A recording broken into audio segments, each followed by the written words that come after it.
I've seen it all before. It all builds up inside of your head. It all spills over into such a pretty mess. Hi, sugar cookie. Sugar cookie, cookie. Hi, sugar cookie. Sugar cookie, cookie. Welcome to this episode of Junk Food on the Road. Today we are going to talk about Estonia.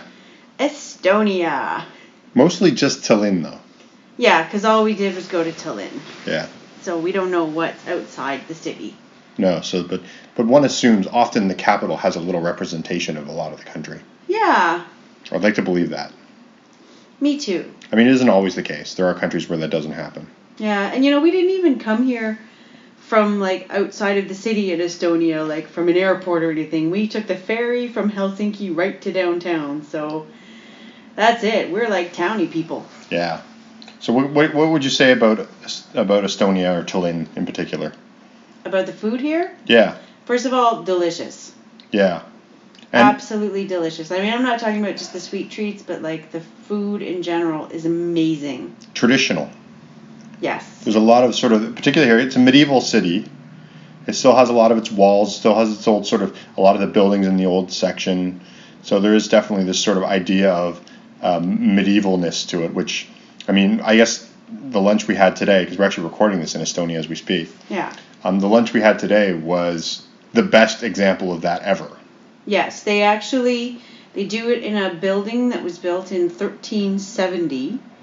And they do not use any ingredients that were not available in the area during medieval times. So no tomatoes or potatoes is one of the things they cite. And they also researched recipes very thoroughly. So yeah, place is called, what's it called again? It's Old Hansa. Old Hansa. And it looks very gimmicky because the employees are even told to sort of say, don't talk, you're in the past, so if people show you something, you have to pretend, people don't fly here, they come in metal dragon, and there's no Wi-Fi because they don't know anything about that in the future and stuff like that. So yeah, although I did play with my magic card. Yeah, the magic card, you have to pay. Using the number spell. And they tell you your how much it costs in gold coins and silver coins. Yeah. So, and you do have the option of paying in squirrel pelts. Squirrel pelts, yeah. We were offered that. Fortunately, we were fresh out. We brought our beaver pelts, but we didn't have any squirrel pelts, so that was... But, we're Canadian, so what do we know? What's available. So, yeah. So, I mean, and the restaurant, the food was amazing. Yeah. And it was flavors that you're familiar with, but with definitely a twist.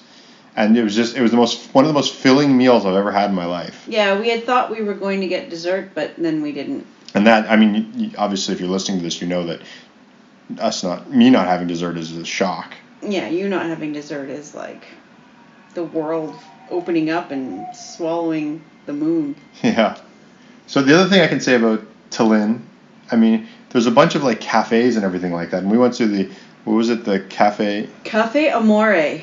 Had these amazing cakes, great selection, kind of fun, decoration, and we just had an amazing, couple of pieces of cake and tea. It was fantastic. I was shocked that we were the only customers there. There's one person on the outside part. Yeah. And then there was us, and it was just so delicious, and the coffee was amazing, and the tea, I suppose, was good. You had tea. Yeah, tea was fine. And, I mean, just this amazing baker works there or something. It was just phenomenal. Yeah. And there were other cafes on the street that were busier, and I'm shocked because it was so good. But in general, you could definitely say that bakeries and cafes are a big thing here. Yeah. I mean, they're everywhere. They are. And that's nice. It's nice. You can always pick up some nice sort of sweet treat everywhere. Yeah. Speaking of sweet treats, Can we talk about McDonald's for a second here? We always do. Do we? I think almost every episode has a mention of McDonald's. Well, if people have actually been listening and paying attention, they'll probably know that I'm obsessed with different McDonald's pies. And here was no disappointment at all, because they have what do they call it? forest berry pie. Forest berry. And there's two things about this. First of all, the forest berries are fantastic and not just super sweet, like they're a little tart as well. Secondly, they deep fry them. Yeah, it's the old school pies. Oh, I love it. Yeah. And my favorite pies, generally tend to be the ones that have some sort of fruit and custard. Like in Cyprus, there's the strawberry and custard, which you can also find in Lahore, Pakistan, and I found it somewhere else as well, and I can't remember where. Date custard. Date and custard in Dubai at Ramadan. That was really good. But this didn't have the custard, but I still really enjoyed it. And, I don't know if I've said this before, but I'm not really a big fan of cooked fruit. But my exception to that is berries. Like I love raspberry pie and strawberry pie, things like that. I don't like things like apple pie and peach pie. But berry pie, I love. So this was kind of neat. I didn't need the custard to make it better for me because the mixed berries was amazing. And I think the tartness is what helped with that. Yeah, and I don't even know what the forest fruits are, but they're so It's like good. a little red berry, which is like a lingonberry generally, a blueberry, and sometimes raspberries. But there's something else that looks like a gooseberry. Maybe gooseberries, yeah. Well, I think gooseberries and lingonberries are similar. No, gooseberries are bigger. Are they? Yeah. Gooseberries kind of look like grapes. And there was some kind of blackberry type thing in there too. But it's good. Yeah. In general, forest fruits is a thing here. Forest berries, yeah.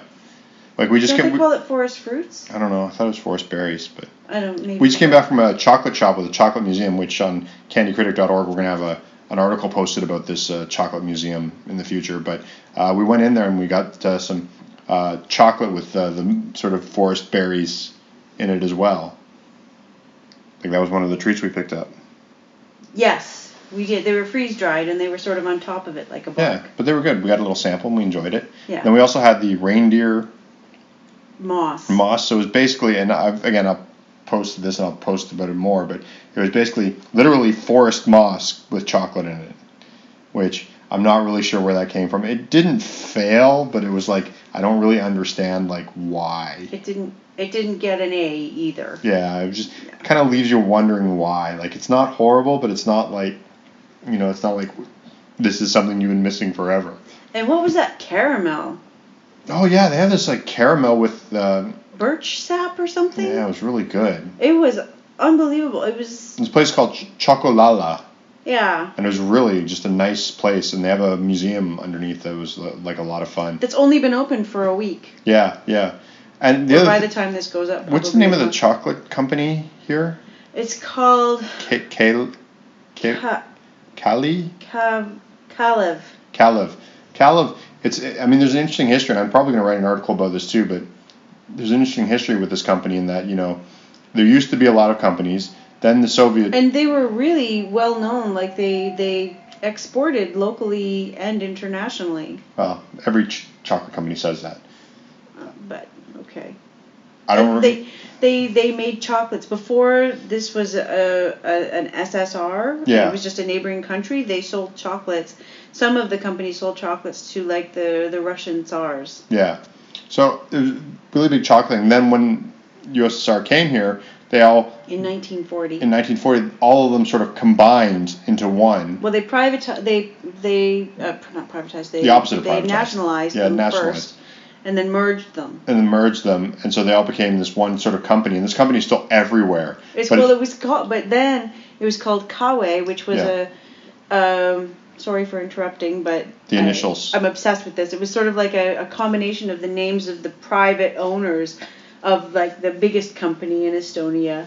And so they decided that wasn't politically correct, so they changed it to Kalev. Yeah. Instead of Kawe. Yeah, and then Kalev still exists, but it's now private again. It's private again. But it's like everywhere. Yeah, it's still the biggest company here for confections. Yeah, I'll probably have a couple of reviews. I think I have one or two treats from them for review. So it's like, it's the whole thing, which is interesting considering it was sort of a product of the SSRs, but still sort of accepted. Like you'd think, oh, we kind of want to eliminate that because that's a bad memory and all that. But apparently, that's... I guess it has name recognition. Yeah. And it is from before then, so I guess... The other interesting thing we can talk about is cakes. What about the cakes? But the cakes are the hotel Viru cakes. So basically, back when the SSR thing happened, there was a hotel here that was sort of known for bringing international tourists in. It was the only one. It was the only one that was allowed to take. Yeah, and the KGB actually had an office on the top floor, and we took a tour of it. But one of the interesting things is that the cakes there were so sort of popular with the locals, but so sort of hard to get, that they were actually considered a currency. Yeah. Like you could actually sort of trade like a few cakes for a car or something, you know, like it actually had value. There's a story of this one woman who had 5 cakes and she traded them for a sofa. Yeah. So there's all this sort of interesting thing that like cakes were a currency then. And the interesting thing is they actually still sell these types of cakes in some stores. In particular, there's a store just below the hotel. And so you can actually buy... They use the actual recipes. Yeah, so these famous cakes that were so sort of popular amongst the locals when, you know, they were very limited on what they could get. And there was limited access to the hotel, except they could go to the cafe to buy cakes, like to the bakery, but they ran out like super early in the morning, so you had to basically line up to try and get them. Yeah, but you can still buy the cakes. So I imagine it must have some sort of nostalgic thing for some of the older people, and you know, because that would be a positive, I imagine, if you were young and during that time period, and you know, if somebody brought home a cake, it was such a special occurrence. So today, when you're older, if you want a special thing, maybe a memory of that cake would be a positive memory during that time. So yeah. But it's fascinating. It's kind of interesting to hear about cake being so important. Yeah. And, I mean, it sort of comes out in the quality of cake here. Yeah. It's unbelievable. Yeah, cake, like sweets, cakes, chocolates, everything like that, just really good. Yeah, like that chocolate shop where we went with the chocolate museum, Chocolala, apparently Fodor's named it one of the top 10 chocolate shops in the world. Yeah. And it's still relatively new, and they just really, you know, quickly learned the game and upped it. Yeah.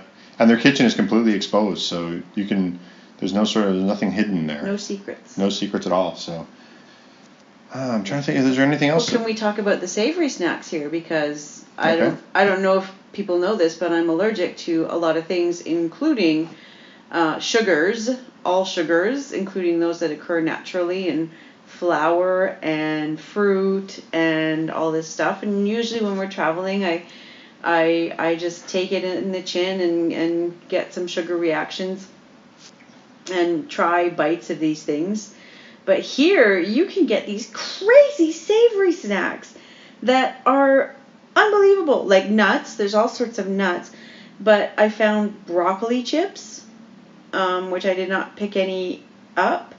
I found these things called protein balls that I haven't tried yet. And I found meat chips that are sort of like jerky, but not really. Like they're in the shape of potato chips. And it sort of tastes like you're eating salami, and they're not really crispy, but you can... There's a crunch. There's a bit of a crunch, but they're not crispy like chips. And like you can't really like crunch a piece off.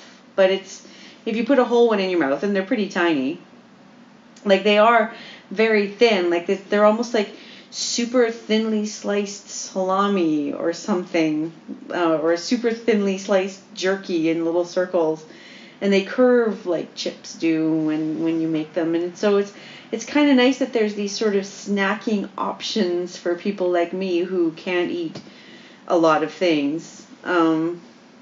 And so it's kind of cool. And they came in beef and pork, and premium beef and premium pork. I have, I tried the beef, and I've got another thing of pork to try.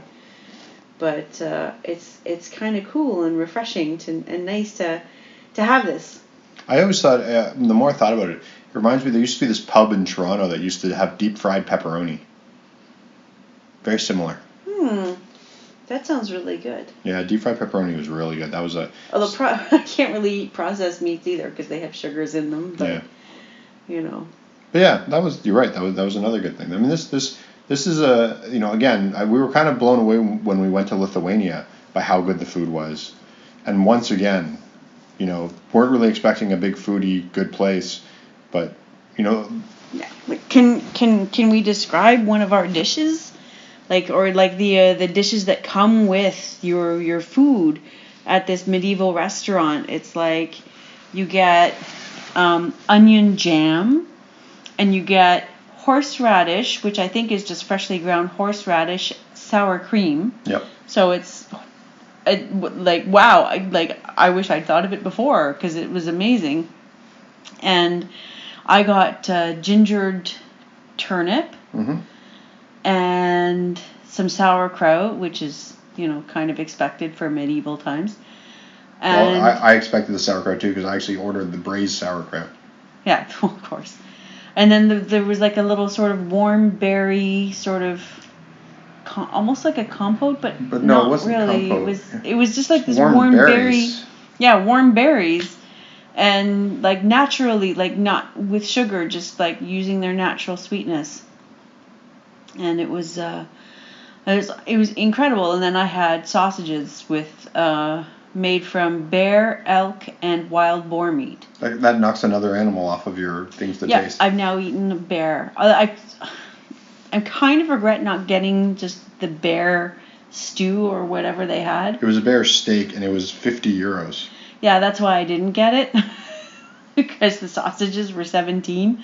But it was just so mixed in, and it was so sausagey and stuff. I can't with any honesty say that I now know what bear meat tastes like. That's the thing.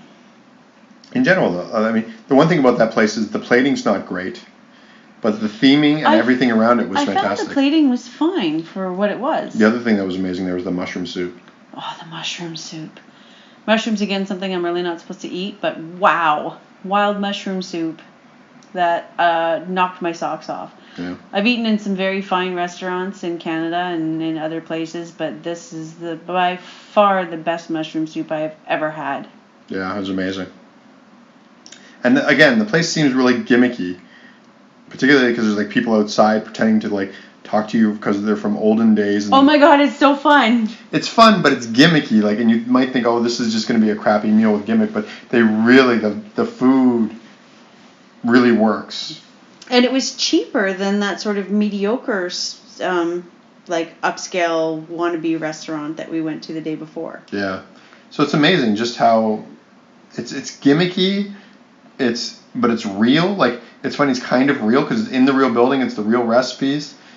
So it's kind of, but it's kind of like part of you thinks you're in Disneyland. Part of you sort of goes, oh my God, no, this is actually real at the same time. So it's a weird thing. Like the fact that the waiters and waitresses sort of are, play from that time, make it feel a little bit more Disneylandish. But on the other hand, it kind of works because they really sort of set the scene with the food in the building. Yeah, it was just it was like a 360-degree experience. Yeah. And one last thing, maybe this last, we've had a ball cooking here. Yes. Because what we've done, we're staying in an apartment hotel, or I don't know if I want to call it a hotel. So we've been cooking breakfast and dinner here, and just like eating lunch out, splurging on lunches. And we've been picking up like meats and all these salads, and then for breakfast, Chris has been eating some kind of yogurt-like thing. Yeah, there's all these different kinds of yogurty, creamy stuff. Like it's like a creme fraiche, but it's not yogurt. Yeah. And it's got berries or something in it. Yeah, it's all good. And it's just like out of the dairy case. Yeah, there's some great grocery shopping here. Yeah. So that's been a ball as well. We've just got this little kitchen, but we've been able to eat really well just by picking a few things up at the grocery store that we wanted to try. I had an awesome steak the first night. And then... we had a roast. Yeah, and of course beetroot salad. Yeah. Is something very sort of Eastern European. Yeah, I was going to say, the thing about the Baltics are... Scandinavian. Any of the Baltics you go to, you find like these great salads in the stores, like pasta salads, potato salads, other types of salads. Like they have these like really good sort of packaged salads everywhere. Because remember, Lithuania and Poland also had some really good options. So yeah, I had never had beet salad until I met a Swede that fed it to us once, and now I'm hooked. Everywhere I see beet salad, I'm like, yeah, get me some of that. Yeah, it's good stuff. Yeah. So I think we can probably cap this off now. Sure. Well, thanks for listening to another episode of Junk Food on the Road. As always, you can follow us at Candy Critic on Twitter, or go to candycritic.org and find links to all of our other social media, including Facebook and all that. You can also go to patreon.com/candycritic, and you can follow us there. Sometimes we have previews for this stuff, or we have all kinds of cool things we talk to you about. You can submit stuff and make me eat stuff for Chris. Why would you eat that? Which Allison still isn't joined to make me eat something silly yet, so that's good. I'll get there. Yeah, and just make sure you don't suggest that I eat moss, because I've already done that today, so it's already been done. And our next episode, we promised it last time, but our next episode is going to be sort of more special. Maybe. And might have special guests. Yeah. Well, we're doing this. This is the first stop in our adventure, so we've got, I think, at least 2 more episodes after this, maybe 3 or 4. We'll have to see. We'll see how it goes. But we'll get 2 more after this, which is going to be part of this adventure. And we're hoping to record it while we're actually on this adventure, so we'll see how that goes. But thanks for listening, and we'll see you next time. Bye. Bye. I've seen it all before. It all builds up inside of your head. It all spills over into such a pretty mess. Hi, sugar cookie. Sugar cookie, cookie. Hi, sugar cookie. Sugar cookie, cookie. 2 small girls in a house made of sticks. Jello on the table. Peekaboo, I love you. You make the sunshine. At the picnic, mustard, ketchup hides my shame. Feathers, fluffy, fantastic. Yummy, yummy, yummy.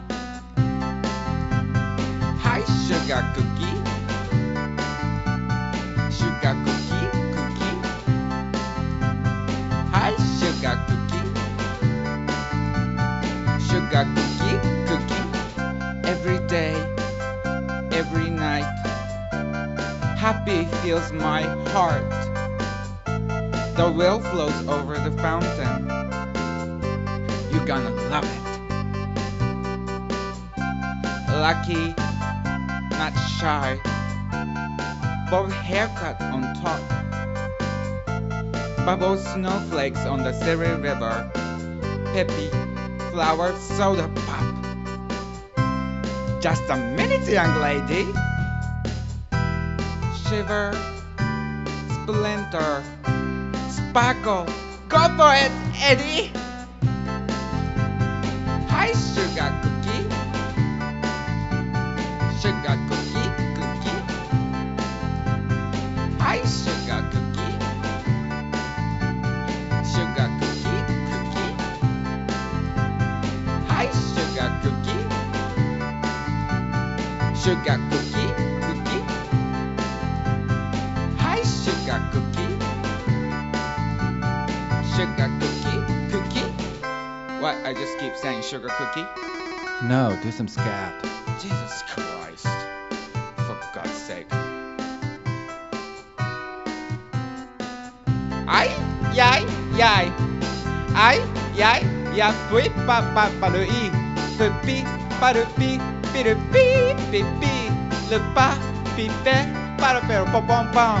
Shan, chiki, kon, chiki, pam, pam, piao, piao, pow, pow. No, no, boy, boy, pow. Boom. Sugar cookie, what papa, sugar cookie, oh, sugar cookie, oh, oh, for pepe, ah, dum, sugar, gong. That's all you get.